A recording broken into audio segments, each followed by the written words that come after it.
Hey, what is going on, guys? Hex Competitive back again today with bringing a video, and as always, down in the title below will be the topic we are talking about today, and we are finally opening up fall season. And I actually should open up fall season 2 days ago, but I didn't know Bloodivores came out this early. But we start this episode off with the car chase. And initially, I thought they were like running away from like a robbery. Like I thought they robbed a bank or something, which they ended up doing later on in the episode, which is kind of ironic. But our main character, what's his name? Milu, however you want to pronounce it.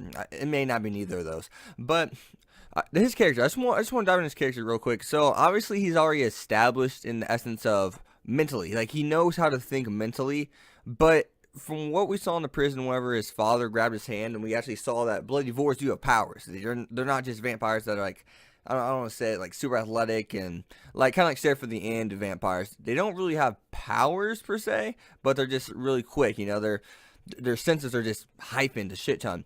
So we found out that they have powers, and Milu's father is actually burning him in the prison cell. So it looks like from a physical standpoint, he needs to develop in this, and that's what I took away from that. But other than that, so Bloodivores are basically created from the government themselves. And the government, of course, isn't even being held responsible. They're not even being held responsible. They're saying that the virus that they injected into these humans a long time ago, there's no proof that they caused this, which is, that just means, right there, it means the government's corrupt. I mean, it means this world is so corrupt. It's ran by the government. It's dictated by the government. Like, literally, they get arrested at one point. And we're going to dive into that and talk about what happens. And just right there, it just shows you, if you know someone, if you're related to someone, you probably are going to run this world. Because they literally have 236 trials, because it makes sense that people that aren't part of the government want to try to get them for it. I mean, they want to say, hey, you guys caused this. You're the reason people are dying. You're the reason why people are basically just hated because of you. I mean, and so we can also tell what a Bloodivore is just by the collar. I guess I didn't see normal people wearing the collar. So even Milu's father is a vampire, but he was high up and he's looked up upon, like he's not looked down upon at all. So I'm really interested as to why. I mean, I guess it's just because if you're part of the BST, you're probably automatically just like, yeah, you're God itself, kind of like Claudia and like a Gaku's and Toji. That's just the best example I could think of. Her mother's part of the high up, so she's head of the school, and she's like a sophomore or something like that. So, I mean, yeah.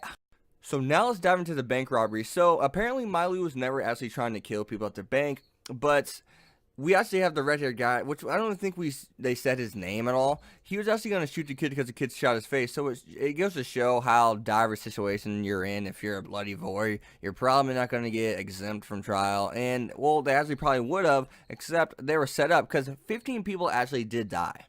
15 people died. But the funny part is none of them died of bullet wounds. So they're set up. They were set up. I'm wondering about who, and that, obviously we are not going to know. I mean, I wouldn't be surprised if someone in the BST doubted his father, because the way his father kind of like responded about, I can't let this one go, don't worry, because he's the reason why they're getting sentenced to death. He just didn't let it go. He said, hey, this time you'll be pleased with what I do, because he has like 15 other criminal record things on his record book. And I could go through all of them because it would be here forever for me trying to remember all those.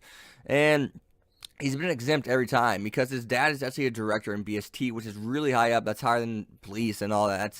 It's government official, basically. I take it from this world. He's basically a god. This is probably the best way to put it, especially if he's a Bloodivore and he still has that kind of power to do so. I mean, right there kind of shows that. So originally I saw the red collar go off. It's called, actually I have it written down real quick, DGPS collar.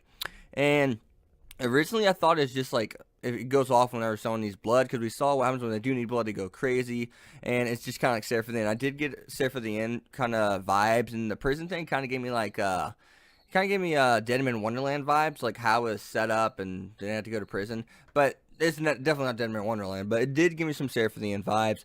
There's no school theme, as far as we know, but yeah, so originally, like I said, I thought it was something about blood, but it actually is it's a GPS. It's literally a GPS, so they can track you. I'm not sure why it goes off. I really hope it goes into why these collars go off, because, I mean, if they don't, it's kind of, I'm like, I mean, it's not something that's going to kill me. I mean, we know what it does, at least. But I just want to know why. Like, why did it go off? Like, what the hell? Yeah, like, seriously, like, is it just convenient? Because it kind of seems convenient for a plot. They really don't go into that, but that is what it is, you know. So let's hop into the next thing. So Milo is actually known as a child of peace. He's half human and half Bloodivore, because obviously the other three aren't that. And but he's half human, half Bloodivore, and he's supposed to be the child of peace. And now they will go into that. Obviously, it's the main plot point. If they don't, they're fools. But child of peace. So how do you become a half?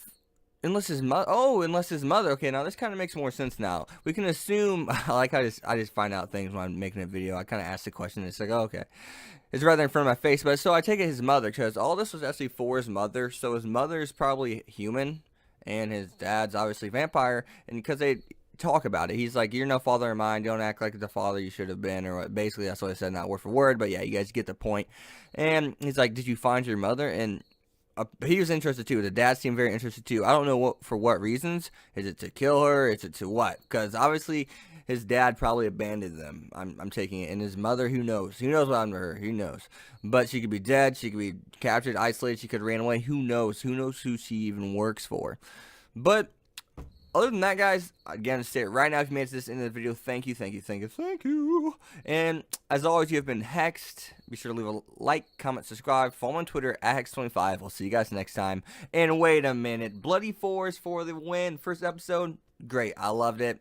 I loved it. It opened up questions. It did a little bit of world building about Bloodivores, how they're looked upon, and what their callers do. So there's a little bit of stuff going on there, and how it's ruled by the government. So we did get a little bit of, yeah, 300-mile-an-hour car chases. I'll see you guys next time. Peace.